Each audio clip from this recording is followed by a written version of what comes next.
ఏ రోజైతే మన చేనేత కార్మికులు కానీ మన చేనేత కుటుంబంలో కానీ వారి వారి సమస్యలు వచ్చినప్పుడు మనం రోడ్డు మీదకి వచ్చి వారికి అండగా నిలబడినప్పుడు మాత్రమే రాజకీయ పార్టీలు మన సాయి చూస్తాయి.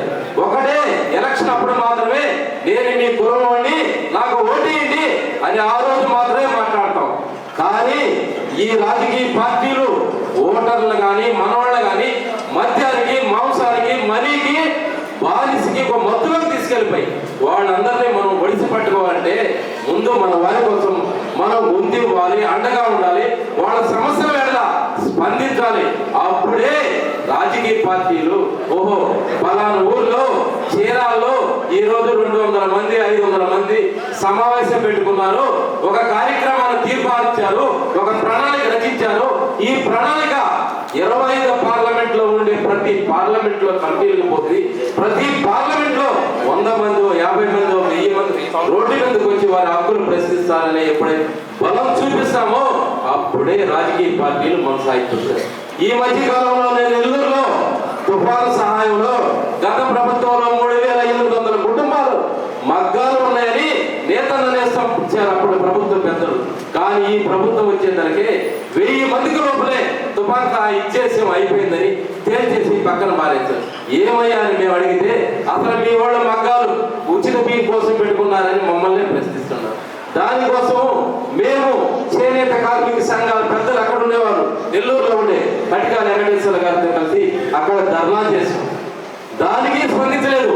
మళ్ళీ వారం రోజుల క్రితం పోయిన సోమవారం నెల్లూరు కలెక్టరేట్ కాడ రాట్నాలు ఉడుకుతూ పెద్ద ధర్నా చేస్తే వెంటనే ఇక్కడి నుంచి జాయింట్ డైరెక్టర్ అక్కడ ఏడీ కార్యాలయానికి ఫోన్ చేసి ఎంక్వైరీ పెట్టించి మిస్ అయిన ప్రతి కుటుంబానికి ఈ తుఫాను అందే విధంగా నివేదికలు తయారు చేస్తున్నారు. ఎందుకు చెప్పారంటే మేమేమో గొప్ప చేసామని కాదు, ఈ రూముల్లో సమావేశాలు కాదు, రోడ్డు మీదకి రావాలా, ప్రశ్నించాలా, ఆ రోజే మన హక్కులు మన ఎంట పడతాయి.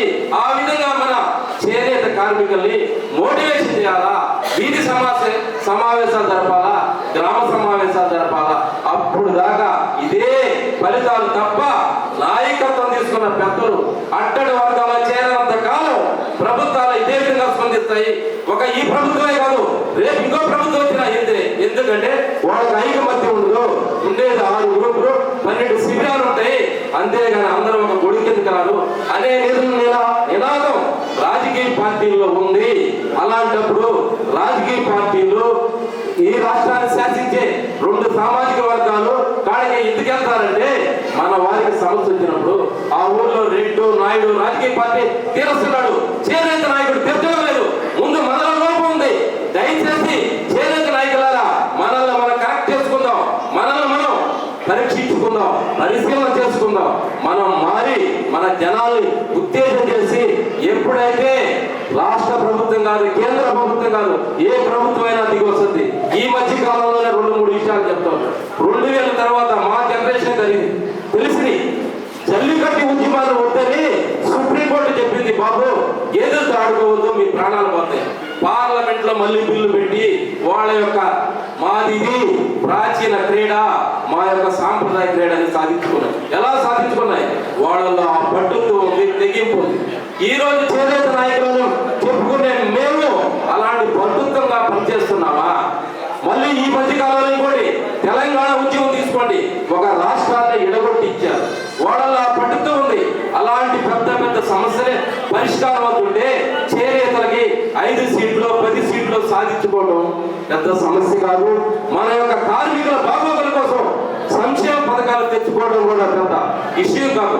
దయచేసి ఇప్పటికైనా ఈ చేనేత నాయకులుగా పనిచేసే ప్రతి ఒక్కరు ఆత్మ పరిశీలన చేసుకొని ఒక మిలిటెంట్ ఉద్యమంలాగా బయలుదేరిన రోజే మన యొక్క సమస్యలు ఎవరి కాడికి అవసరంగా మన ఇంటి కాడికి వస్తాడు. లోకేష్ కాడికి పోవాల్సిన అవసరం ఏంది? మంగళగిరిలో 50-60 ఓట్లు ఉంటే ఓట్ల కోసం లోకేష్ మన ఇంటి కాడికి వచ్చాడా? సమస్యలు వింటాను మన ఇంటి కాడికి ఎందుకు రాలేదంటే చేనేత నాయకులు అని చెప్పుకునే మేము మాలో లోపాలు ఉన్నాయి. మేము పరిశీలన చేసుకుని మార్పు చేస్తున్నప్పుడే చేనేత జాతి కానీ, చేనేత పరిశ్రమ కానీ, చేనేత రాజకీయ రంగం కానీ ఫలితాలు సాధించుకోవచ్చని ఈ సందర్భంగా తెలియజేస్తూ సెలవు తీసుకుంటున్నాం.